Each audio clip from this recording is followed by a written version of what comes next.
네, 사도행전 11장까지 저희가 작년에 마치고 올해 첫 수요예배로 이제 다시 이어서 사도행전 12장 말씀을 만나게 되었습니다. 우리가 전체적인 흐름 속에서 이미 충분히 파악이 되었겠지만 선교의 촛대가 자연스럽게 제자들로부터 시작되어 예루살렘 그리고 사마리아, 온 유대 그리고 사마리아로 확장되어가는 어떤 역사들, 그 과정 속에 지금 우리가 있습니다.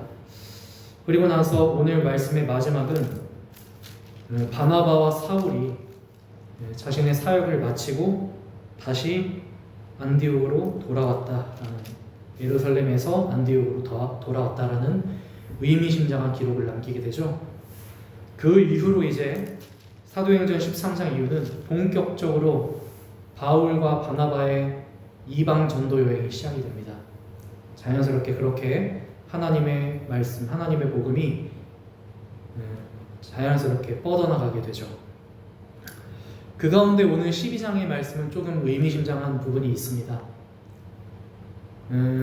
왜냐하면 유대인들이 이 본문에서 베드로와 그 예루살렘 교회를 핍박하는 주체로 나오거든요. 유대인들이. 그러니까 이게 결과론적인 얘기가 될 수도 있겠지만 어쨌든 더 이상 이 복음이 유대 안에 가둬질 수가 없다라는 또 그런 의미가 있는 것 같기도 해요. 유대인들이 오히려 유대인들의 사도, 그러니까 베드로가 유대 지방 예루살렘에 끼친 영향력이 굉장히 컸거든요. 예루살렘 교회도 그렇고요. 물론 그러다가 이제 핍박을 당하게 되죠. 핍박을 당하게 되고 뿔뿔이 흩어지게 됩니다. 그러면서 그런 핍박을 통해서 선교의 지경이 또 어떻게 자연스럽게 넓혀지게 됩니다. 네, 그런 가운데 이제는 헤롯 왕까지 들고 일어나게 되죠. 헤롯 왕이 오늘 이제 나오지만 헤롯 왕이 교회를 핍박합니다. 사실 헤롯은 그렇게 적대적이진 않았어요. 유대교 그리고 그리스도교의 그 주석을 보니까 그렇게 적대적인 인물은 아니었어요. 그런데 이런 왕이, 우리가 이제 이때 헤롯 왕과 예수님 태어나셨을 당시에 헤롯은 다르지만 그래도 어쨌든 가문, 같은 가문이죠. 예수님 때 헤롯이 그 베들레헴에 있는 2살배기의 아들을, 모든 남자아이들을 죽이게 된 이유가 뭡니까? 그러니까 자기 외에 다른 왕이 뭔가 더 영향력을 끼치게 되는 그것 때문이죠. 권력 욕이죠, 결국. 이것도 마찬가지입니다. 헤롯 왕이 손을 들어서 교회 중에 몇 사람을 해하려 했다라는 것도 원래는 이제 헤롯이 그렇게 교회와 그리스도인들에게 막 적대적이진 않았어요. 근데 교회가 점점 이제 아무래도 영향력이 더해지다 보니까 그런 어떤 이해관계도 있는 거죠. 그래서 자신의 권력욕 때문에 교회와 그리스도인들이 이런저런 역사를 일으키고 이 나라에 영향력을 일으키는 것에 대해서 당연히 권력을 가진 사람은 그걸 가만히 두고 볼 수가 없겠죠. 그래서 그의 계획은 마치 성공한 것처럼 보입니다. 왜입니까? 결국 사도 하나를 죽이거든요. 그것도 예수님의 수제자 중에 하나였던 야고보, 베드로, 야고보, 요한 중에 요한의 형제 야고보를 죽입니다. 그들의 계획은 어떻게 보면 일종의 성공을 거둔 거죠. 가장 큰 영향력을 행사했던 사도를 죽였으니까. 자, 그러니까 기독교 입장에서도 교회 입장에서도 큰 위기죠. 이런 위기 속에서 오늘 본문은 그 가운데에서도 하나님께서 이 핍박 가운데 처한 교회를 보호하시는 이야기가 나오는 거죠. 근데 그 하나님의 보호하심이 참 놀라운 재밌는 기록인데 그 자리에서 기도하는 사람들의 이해조차도 벗어나는 모습인 거죠. 되게 재밌죠, 그게? 베드로가 석방되기를 위해서 기도하는 사람들조차도 베드로의 석방을 믿지 않아요. 그게 오늘 본문이거든요, 사실. 기도하는 사람, 누구보다 그걸 간절히 원하는 사람들이 실제로 그 일이 일어나는 것을 믿지 않아요. 이게 사실 우리가 오늘 볼 수 있는 아주 중요한 부분이라고 생각하는데요. 자, 베드로가 결국 보세요. 2절에 보면 헤롯의 계획을 통해서 야고보가 죽습니다. 3절을 보세요. 유대인들이 이 일을 기뻐하는 것을 보았다. 자, 어쨌든 유대인들도 같은 유대인이지만 뭔가 자신들의 어떤 유대교 신앙과는 좀 다른 뭔가 그리스도인들에 대해서 꼴같지 않게 봤겠죠. 근데 막상 또 피를 흘려줄 사람도 있겠다. 그러니까 그 당시에 정치와 종교가 서로 짝짝꿍 결탁을 해서 무고한 그리스도인들을 죽인 거죠. 뭐 이런 모습이 여러분 흔하게 일어나지 않습니까, 지금도? 그러니까 헤롯도 자신의 권력력이 만난 거고, 유대인들도 모든 유대인은 아니겠습니다. 유대인 중에서 그리스도인들이 있으니까. 근데 유대인들 중에서도 어떤 근본주의적인 유대교도 있을 거 아니에요. 자신의 어떤 종교적인 영향력에 실제로 그리스도인들, 교회가 위협이 되게 돼요. 그러니까 그런 욕심과 욕심이 만나는 거죠. 여기에는 어떤 명분도, 어떤 합리도, 어떤 논리도 이성도 없어요. 그러니까 이런 기록이 나오는 거죠. 3절. 유대인들이 이 일을 기뻐하는 걸 보고 베드로를 잡았다라고 말하죠. 그러니까 이미 야고보를 죽인 것도 정말 엄청난, 그들의 입장에서는 엄청 성공이죠. 목적을 이미 충분히 달성한 거죠. 교회에게는 너무 뼈아픈 아픔이죠. 근데 헤롯을 작동하는 어떤 이치는 뭐냐면 어떤 합리화 이런 게 아니에요. 그냥 내가 하는 행동을 쟤네가 기뻐해. 내가 하는 이 폭력을 쟤네들이 그냥 좋아해. 선동이죠, 말 그대로. 그들이 좋아하기 때문에 그들이 더 좋아하기 위한, 그 좋아함이 또 자신에게 인기와도 권력력과도 연결되어 있다 보니까 그것 때문에 어느 순간 어떤 목적은 사라진 거예요. 물론 그 목적도 사실 좋은 목적은 아니지만 그냥 누군가의 기쁨을 위해서, 그 기쁨이 나의 권력에 대한 지지와 연결이 되어 있으니까, 그래서 베드로까지 쳐보자 이렇게 된 거죠. 베드로는 어쨌든 예루살렘 교회 대표잖아요. 겁이 없어진 거죠, 사실. 근데 처음부터 이렇게 막 적대적인 게 아니었다는 게 더 그런 거죠. 그러니까 예를 들면 처음부터 뭐 개인적인 감정이 있어. 드디어 복수의 때가 왔어. 이러면야 뭐 그럴 수도 있겠다 싶어요. 베드로가 헤롯의 뭐 약점을 쥐고 있다든지 그런 건 전혀 없거든요. 그냥 얘네들이 좋아하니까. 그들에게는 그냥 그 이유밖에 없는 거예요. 그러니까 지금 이게 사실 지금 이 시대 속에서도 어떤 뚜렷한 이유 없이 일어나는 폭력의 원인인 거죠. 차라리 내가 무슨 뭐 불편한 짓을 해서 그 사람을 되게 막 뭔가 곤란스럽게 만들었으면 뭐 그거에 대한 복수심 때문에 저러는 거야? 그것도 이해가 안 되죠. 근데 직접적인 이유도 없이 그냥 좋아해. 내가 하는 이 폭력을 걔네들이 그냥 좋아해. 그래서 폭력의 연쇄 반응을 계속 일으킨다. 어떻습니까? 이거는 정말 안타깝지만 저와 여러분들이 살아가고 있는 세상의 현실이에요. 그냥 이유 없이 일어나는 거예요. 그래서 저는 더 이상 활동을 하다 보면 왜 저 사람들은 자꾸 부당해고를 할까? 그러니까 왜 저 권력은 저렇게까지 저런 폭력을 일으켰을까에 대한 이유를, 어떤 합리적인 이유를 막 분석하고 찾아내고 어느 정도 설명이 되는 것도 있죠. 근데 이제 더 이상 설명이 안 되는 게 더 많아요.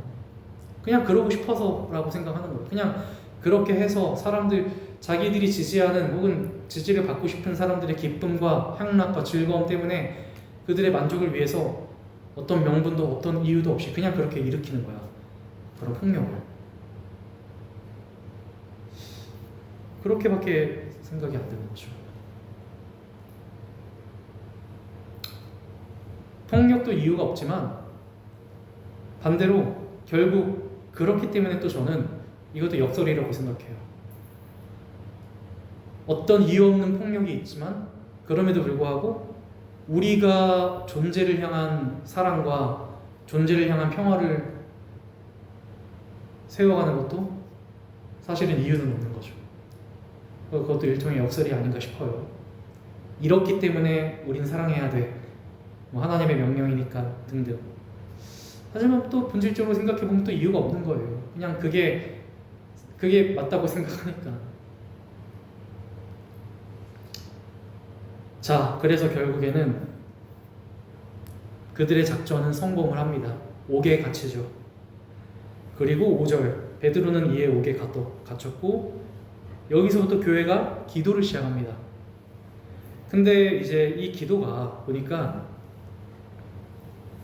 계속 이어져요. 12절에도 보죠. 12절에도 보면 깨닫고 마다가라는 요한의 어머니 마리아의 집에 가니 여러 사람이 거기에 모여 기도하고 있더라. 그러니까 이 기도는 계속되고 있는 거예요. 베드로가 잡히고 나서부터 풀릴 때까지 계속 기도하고 있는 상황입니다. 지금 이제 한 가지 그냥 하나 예를 들면 제가 이제 개인적으로 저희 연구소에서도 그렇고 지금 같이 작년 2월 13일부터 세종호텔 이제 해고 노동자셨던 고진수 지부장님이 그 세종호텔 근처에 있는 어디 철탑 위에서 고공농성을 시작하셨어요. 그러니까 자발적으로 올라가신 거죠. 하지만 자발적이라고만 할 수도 없는 것은 어떤 부당함에 맞서서 이제 투쟁하시기 때문에 거기에 올라가게 된 거고, 그 이전부터도 계속 이제 그리스도인들이 모여서 화요일 저녁마다 계속 모여서 기도를 하고 있었던 거죠. 저는 그 광경이 떠오르더라고요. 그러니까 어떤 베드로에게 부당한 일이 생겼고, 그래서 그 베드로를 위해서, 베드로의 석방을 위해, 해방을 위해, 우리 지부장님의 어떤 그 고공농성의 해방을 위해서 거듭 이어서 계속 기도하고 있는 그 무리들의 모습이 떠오르더라고요. 자, 근데요,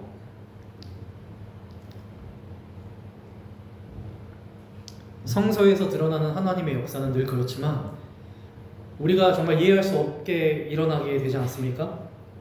어떤 노력도 없이 그냥 마치 하나님이 예비하신 것 같이 그냥 막 주님의 사자가 7절 이후에 나오죠. 나타나서 쇠사슬이 막 벗어지고 베드로의 옆구리를 차서 일으키고 문이 열리고, 베드로는, 이게 참 재밌는 건 베드로도 인식을 못해요. 그걸 이게 생시인가 꿈인가라고.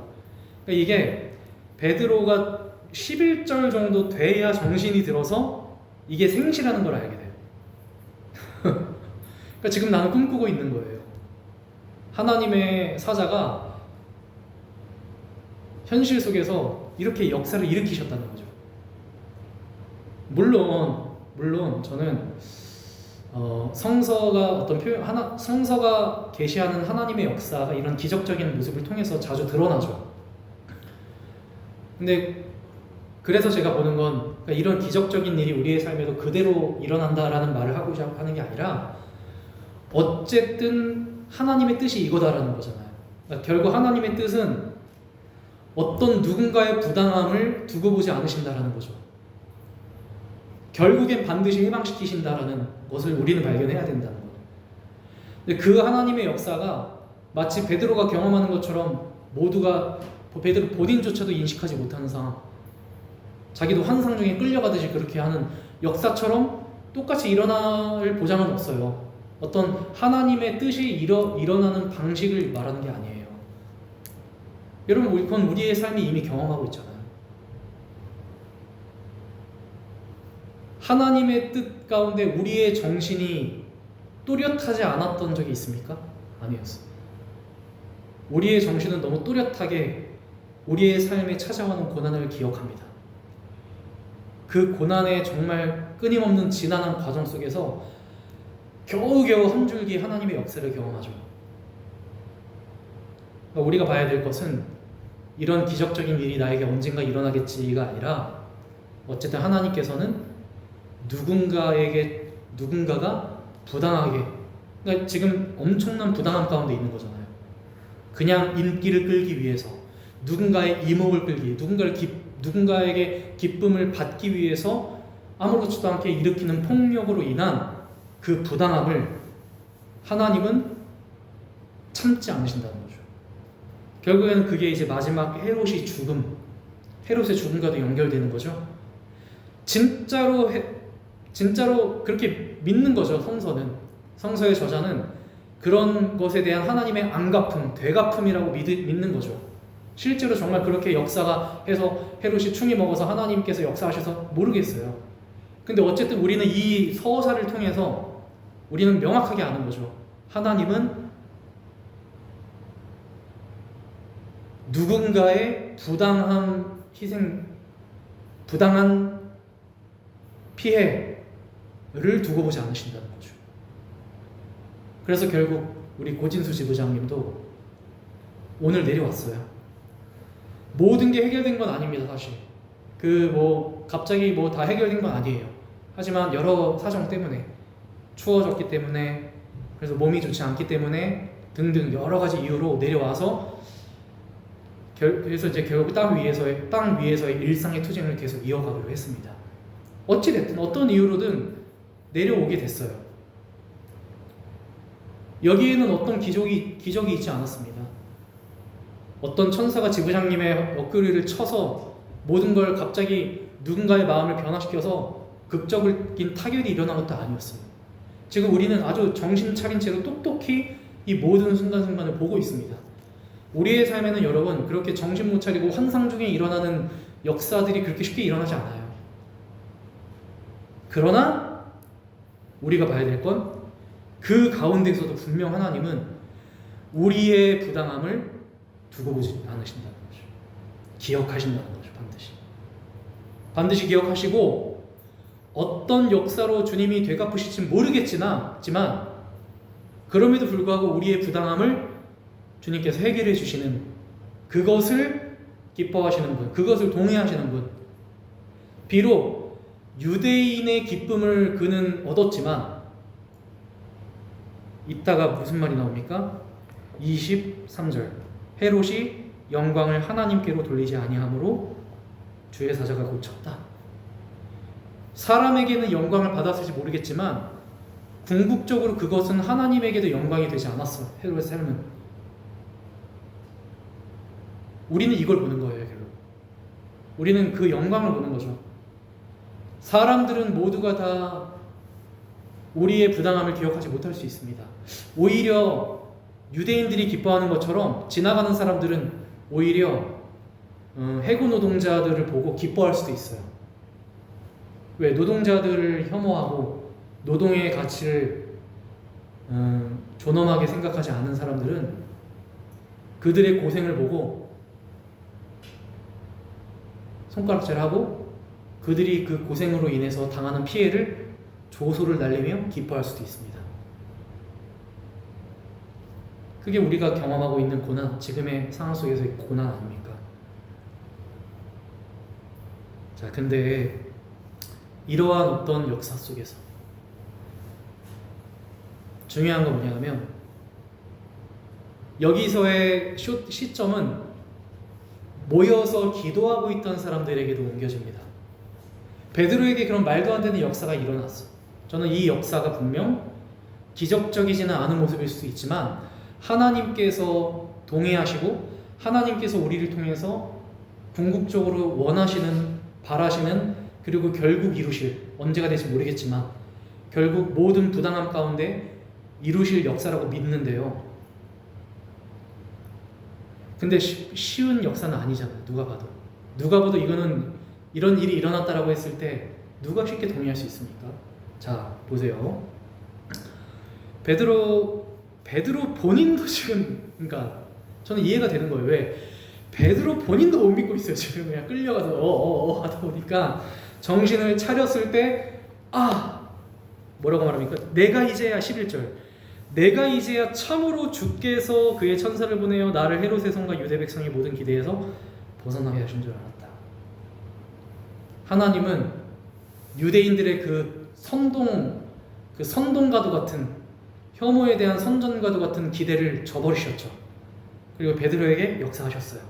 베드로에게 해방을 주셨습니다. 그의 부당함을 해결하셨습니다. 이게 바로 우리를 향한 하나님의 뜻이죠. 근데 이걸 베드로가 그 일을 겪고 있는 중에도 못 믿어요. 지금 내게 무슨 일이 일어나? 이게 생시야, 꿈이야, 뭐야? 그러다가 정신이 들자 믿게 되죠. 근데 그 이후에 보세요, 여러분. 기도하고 있었어요. 이들은 매 순간 매주, 지금으로 하면 매주 반복해서 기도하고 있었고 매일 매 시간 베드로의 해방을 위해서 기도하고 있었어요. 다른 게 아니라. 그들은 어떤 말로 기도했을까요? 믿음의 고백을 했을 수도 있겠죠. 하나님, 베드로 사도가 해방될 줄 믿습니다라고 고백했을 수도 있겠고, 혹은 어떤 절망감 속에서 제발 좀 베드로를 해방시켜 주십시오라고 간구할 수도 있었겠죠. 우리가 기도하는 메커니즘이 결국 그거잖아요. 어떨 때는 믿음의 고백을 하기도 하다가, 또 어떨 때는 하나님께 간구를 하기도 하다가, 또 어떨 때는 또 원망을 하기도 하죠. 하나님, 도대체 왜 우리에게 이런 일이 일어났습니까? 뭐 등등 수많은 기도가 혼재되어 있었을 겁니다. 근데 여기서 아주 재밌는 얘기가 있는 거예요. 베드로가 실제로 왔어요. 그 마가라 하는 요한의 어머니 마리아의 집에 갔어요. 문을 두드립니다. 로데라고 하는 여자가 와서 베드로인 줄 보고 기뻐서 문을 열어줄 생각을 못하고 거기서 기도하고 있는 사람들에게 말하죠. 근데 베드로의 해방을 위해서 누군가는 믿음으로 기도하고, 누군가는 원망으로 기도하고, 또 누군가는 간구로 기도하겠죠. 근데 어쨌든 그들의 기도 제목은 오직 하나였을 겁니다. 베드로의 해방이었겠죠. 베드로의 해방을 놓고 위에 기도하고 있는 사람들이 정작 베드로의 해방의 역사를 믿지 못하고 있어요. 저는 이게 믿음이 없다라고 말하는 게 아니에요. 이건 사실 어떻게 보면 당연한 거죠. 그러면서 오히려 그 소식을 전해준 로데에게 15절 뭐라고 말합니까? 네가 미쳤다라고 말해요. 누구보다도 베드로의 해방을 위해 기도하고 있는 사람들이 실제로 베드로가 해방되는 일은 미친 일이라는 것을 말하고 있는 거죠. 저는 여기서 그러니까 너희들 믿음이 없어 이놈들아 이걸 얘기하고 싶은 게 아니라, 자, 기도가 어떤 역사를 일으키나? 이걸로 그러니까 저도 이제 오랫동안 세종호텔을 위해서 매주까지는 아니더라도 어쨌든 갈 수 있을 때마다 예배를 드리고 기도를 참여하고 하면서 항상 기도하면서 구합니다. 주님, 우리의 기도를 들어주옵소서. 그런 기도 많이 하잖아요. 여러분, 우리가 우리의 삶을 위해서 기도 누가 안 합니까? 꼭 무슨 무릎 꿇고 기도해야만 기도입니까? 지나가다가도 때로는 이제 주님 이루어주옵소서라고. 근데 저는 다만 뭘 얘기하고 싶냐 하면, 이거는 사실 너무 당연한 이야기일 수도 있어요. 그 하나님의 뜻, 하나님께서 동의하시고 기뻐하시는 뜻은 어떤 기도보다도 강하다는 거죠. 그러니까 기도했는데도 역사를 믿지 못해서 믿음이 없다라고 말할 게 아닌 거예요. 여기서는, 이 타이밍에서는. 그러니까 너무 못 믿네 지금, 미쳤다고 하네. 오히려 이 믿음이 적은 자요, 이게 아니에요. 이거는 오히려 뭘 우리가 볼 수 있냐 하면, 하나님께서 어떤 존재를 사랑하시고 하나님께서 누군가의 억울함을, 누군가의 어떤 그런 부당함을 해결해 주시고 그것을 어떻게든 하나님께서 해방시켜 주시는 그 하나님의 사랑과 하나님의 뜻은 누구의 어떤 기도보다도 크다라는 거죠. 그러면 여러분 생각해 보세요. 반대로 이 사람들이 기도를 안 했어. 기도 안 하고 만약 두려움 가운데 숨었어. 그러면 뭐 어땠을까요? 천사, 주의 사자가 뭐 이것들 봐라, 기도 안 하네. 난 뭐 해방 안 시켜. 우리는 이걸 누구도 그렇게 생각 안 하겠죠? 하지만 생각보다 많은 사람들이 그렇게 생각해요. 왜? 우리가 동료들에게 제일 많이 하는 얘기 중에 하나가 뭡니까? 너 기도 안 해서 그런 일이 일어나는 거라. 너 지금 예배하지 않았기 때문에 지금 저주받고 있는 거라고. 저도 많이 들어봤어요.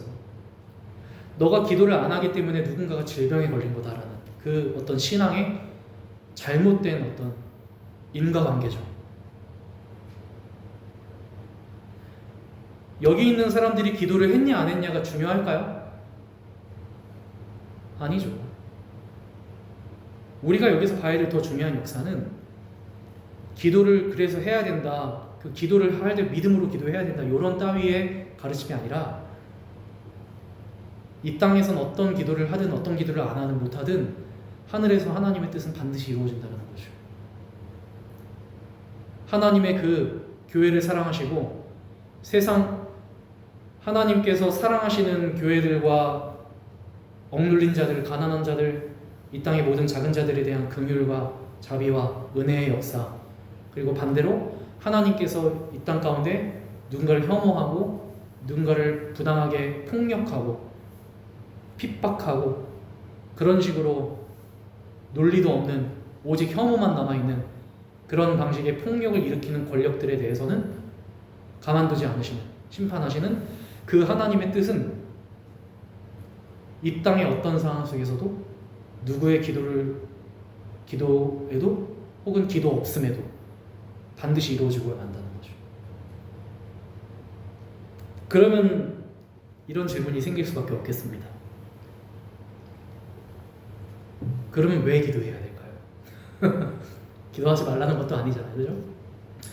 어차피 하나님의 뜻이 뭐 이루어지는데 우리 뭐 기도할 거 제가 그 얘기를 하고자 하는 건 아닙니다. 그럼에도 불구하고 기도의 쓸모는 뭘까? 기도가 하나님의 뜻을 일으키지는 않죠. 하나님의 뜻은 그냥 일어나는 거죠. 근데 저는 그 연대를 하다 보니까 더 깨닫는 게 뭐냐면 매주 예배 드린다고 상황이 바뀌는 건 아니에요. 매주 예배 드린다고 그러니까 우리가 매주 예배를 드렸기 때문에 드디어 지부장님이 내려왔다. 뭐 그런 식으로 믿음의 고백을 할 수는 있겠습니다만 엄밀하게 따지고 보면 우리가 기도해서 그런 하나님이 뭐 우리의 기도를 들으시고 그래 너네 기도 열심히 하네 그래 이제 해결해 주겠다 요건 아니에요. 하나님께서 부당함을 해결하시는 건 그분의 뜻인 거죠. 그분의 기뻐하심이죠. 그분의 영광이죠. 그분이 그런 분이죠. 그게 그분의 영광이고 그분의 인격이고 그분의 역사인 거죠. 하나님께서 그러니까 우리가 태초에 말씀에 계셨는데 그분 그 말씀은 생명으로 계셨고 빛으로 계셨잖아요. 그게 하나님의 속성인 거예요. 그래도 우리는 왜 이렇게 매주 기도했을까? 그래도 왜 우리는 매번 하나님의 뜻을 구했을까? 왜 우리는 그럼에도 불구하고 중보기도 했을까? 라는 질문이 생길 수밖에 없는 거죠. 왜겠습니까? 하나님의 뜻에 우리가 포함될 수 있으니까 거죠. 하나님의 뜻에 우리가 참여할 수 있으니까 그래야 우리가 기도를 하는 것이 하나님의 뜻을 일으키는 도구가 아니라 하나님의 뜻에 우리가 들어갈 수 있는 은혜가 되는 거니까. 그 하나님께서 일으키실 하나님의 사랑 안에 우리가 증인이 될 수 있는 거니까. 저는 그러니까 이게 일종의 인과관계인 거죠. 왜 그렇게 예수님이 기도해라. 그게 이 땅 가운데 하나님께서 이루실 하나님의 뜻을 우리가 내 삶에 이루어질 나의 뜻으로 받아들일 수 있는 거니까. 하나님께서 결국 그런 사람을 찾으실 테니까. 그러니까 저는 점점 기도하면 할수록 이 기도가 나를 살리는 역사가 되는 거예요. 왜? 내가 세종호텔을 위해서 기도함으로써 세종호텔에 이루어지실 하나님의 그 정의가 나의 이야기가 되는 거예요. 내 삶에 이루어질 나의 정의가 되는 거예요. 나도 그 정의의 한 페이지에, 한 문장에, 한 단어에 쓰여질 내 이름이 쓰여지는 거예요. 이게 바로 영광이죠. 이게 그러니까 누군가는 유대인처럼 폭력을 기뻐해서 폭력에 가담하는 사람이 있죠. 그게 자신의 기쁨이 되는 사람이 있어요. 그냥 누군가를 죽이는데 그게 좋아. 이유가 없는 거예요. 근데 어떤 사람은 누군가를 살리는 것을, 누군가의 생명이 돋아나고 누군가가 살아나고 누군가가 막 억눌렸던 사람이 해방되고 억울했던 사람들의 그 삶이 해결되고 부당했던 이들의 삶이 놓여지고 그러한 역사를 기뻐하는 사람도 있어요. 그런 걸 보면 그게 나에게 직접적으로 이루어진 게 아니지만 나는 함께 기도함으로 함께 했어. 그것은 곧 나에게 이루어진 일인 거예요. 그 역사는, 그 생명의 역사는. 물론 누군가는 폭력을 나누죠. 헤롯은 폭력을 저질렀고 유대인들은 그걸 또 기뻐하며, 그걸 기뻐하는 헤롯은 또 그걸 또 보고 또 더 폭력하고 또 기뻐하고, 그 서로 간의 어떤 그런 폭력의 앙상블이 계속 되죠. 어떻습니까? 거기에 우리가 가담하지 않을 수 있는 게 얼마나 큰 축복이에요. 희망교회가. 그러니까 우리는 아무리 커도, 아무리 영광스러워 보여도, 아무리 막 왕궁처럼 화려해 보여도 이 폭력의 연쇄 반응에 이끌려서 누군가를 피 흘려 죽이는 것을 자신들의 기쁨으로 삼고 살아가는 이 존재들을 너무 가엽게 볼 수 있는 거예요. 아, 저거밖에 안 되다니. 아니, 교회라는 이름을 걸고 저렇게 혐오에 가담하다니. 그들이 그 혐오하고 폭력을 저질러서 서로 간에 선동돼가지고 서로 끌고 모아가지고 커지고 부유해진 그게 부러워요? 불쌍한 거 아닌가요? 힘들게 살고 작게 살아도 저는 그래서 그러니까 이런 생각이 저는, 사회선교를 할 수밖에 없는 내 안의 원동력은 내가 기도를 잘해서 내 기도의 능력이 있어서 내가 거기를 살린 게 아닌 거예요. 그렇게 생각해 본 적도 없고, 내가 그곳에 그 작은 기도를 보탬으로 그곳이 나를 살리는 거예요. 왜? 내가 생명에 가담할 수 있는 기회를 주는 거죠. 그 현장은 내가, 사람은 본성이 그렇잖아요. 가만히 두면 서로 싸우잖아요. 근데 그 본성에 지지 않게 하고 본성에 이끌려서 남의 피 흘리는 모습을 보고 기뻐하는 삶을 살지 않게 하고, 어찌됐든 힘들고 불안하나 계속 생명을 추구하고 정의를 추구하며 평화를 추구하는 삶을 나로 하여금 끊임없이 살 수 있도록 추동하는 그 현장이, 그 하나님의 은혜가, 하나님의 나라가 나에게 나를 살리는 일인 거예요. 내게 생명이 되는 일인 거예요. 그래서 기도할 수 있는 거예요.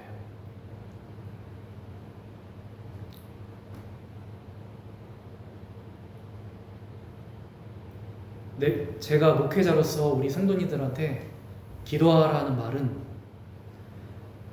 내가 기도를 요청하는 여러분들을 살리는 길인 거예요. 그 기도를 통해서 내가 기도하는 그 자리를 통해 이루어지는 하나님의 정의에 내가 포함될 수 있는 거예요. 그게 나를 살리고, 그게 결국 우리를 살리고, 그게 모두를 살리는 거죠. 여러분, 이게 바로 저는 진정한 또 기도의 모습이라고 생각합니다. 어떤 기도는 멈춰야 될 때가 있습니다. 17절에 보면 이런 길이 나와요. 결국 베드로인 걸 알게 되죠. 직접 보고 나서야 알게 되는데 17절에 보면 베드로가 그들에게 손짓하여 조용하게 하고, 여기서 조용하게 했다라는 게, 그러니까 베드로가 왔다라는 걸 보고 서로 웅성웅성 됐겠죠. 근데 이거는 저한테는 이게 어떻게 읽히냐 하면 여기서의 이 조용함은 그동안 그들이 했던 기도를 조용하게 하는 걸 수도 있겠다 싶었던 거예요. 그러니까 어떤 기도는 때로 우리가 멈춰야 될 때가 있습니다. 그게 어떤 기도입니까? 내 기도로 모든 걸 다 이루겠다고 생각하는 기도들. 나의 기도로 마치 모든 걸 다 이루는 듯 보이지만 결국에는 실제로 그 역사가 일어날 때는 미친 역사라고 밖에는 받아들일 수 없는 그런 한계 많은 기도들. 때로는 그 기도는 조용해야 될 때가 있는 거죠. 진정한 기도가 뭐냐라는 걸 또 보여주는 게 아닌가 싶어요. 우리가 해야 될 기도는 어떤 교만함에 차올라서 넌 기도, 내가 기도 안 하면 넌 죽어. 또 때로는 반대로 너 기도 안 하면 너 망해. 그런 모든 소리들에 대한 조용함이 될 수도 있을 것 같아요. 그러나 그럼에도 불구하고 우리가 멈추지 않아야 될 기도, 또 다음 주부터도 계속 이어질 세종호텔 거리기도회, 또 우리의 예배가 능력을 배가시키는 건 아니겠습니다. 다만 우리가 믿는 건 하나님의 은혜는, 하나님의 뜻은 반드시 이루어지고야 만다. 그렇기 때문에 우리는 그저 우리의 기도로 그 하나님이 이루실 하나하나의 뜻을 정신 못 차리고 따라도 돼요. 베드로가 이것도 재밌잖아요. 정신을 차리고 나서야 이게 하나님의 뜻인 줄 알았다는 거잖아요. 그 말은 뭐예요? 넉놓고 살아가면서 이게 하나님의 뜻이 맞아 아니야 인식도 없이 살아가? 그래도 괜찮다는 거죠. 그래도 하나님의 역사는 일어난다는 거잖아요. 이게 하나님의 뜻인 거예요. 우리가 꼭 평소처럼 막 정신을 깨워서 믿음으로 늘 깨워야 돼 이래야 됩니까? 꼭? 어떨 때는 이거 정말 꿈만 같다. 막 하나님의 역사가 일어나겠어? 어떤 꿈이야 생시야? 그러고 살아갈 수도 있어요. 괜찮아요. 정해진 건 딱 하나입니다. 하나님은 자신의 뜻을 우리의 삶에서 이루신다. 정신 차리면 감사한 거고. 왜? 정신을 차리면 내가 알게 되는 거니까. 정신을 차리면 이게 하나님의 뜻이었구나라는 걸 내가 깨닫게 되는 거니까 감사한 거죠. 그러나 정신 안 차리면 어때? 그래도 하나님은 자신의 역사를 멈추지 않으실 텐데 말이죠. 그러니 사랑하는 우리 희망교회 성도 여러분, 정신을 차리든 안 차리든, 기도를 하고 있든 안 하고 있든, 뭘 하든, 무엇을 먹을까 무엇을 마실까 하든, 이 땅 위에 하나님의 뜻은 하나님이 반드시 이루어야 마십니다. 그러니 우리 그 이루시는 뜻을 함께 기도하고 믿으며 우리의 생명을 살리는 선택을 하면 좋겠습니다. 날마다 그러한 삶을 살아가시는 저와 여러분들의 삶이 되시기를 주의 이름으로 축원합니다. 아멘.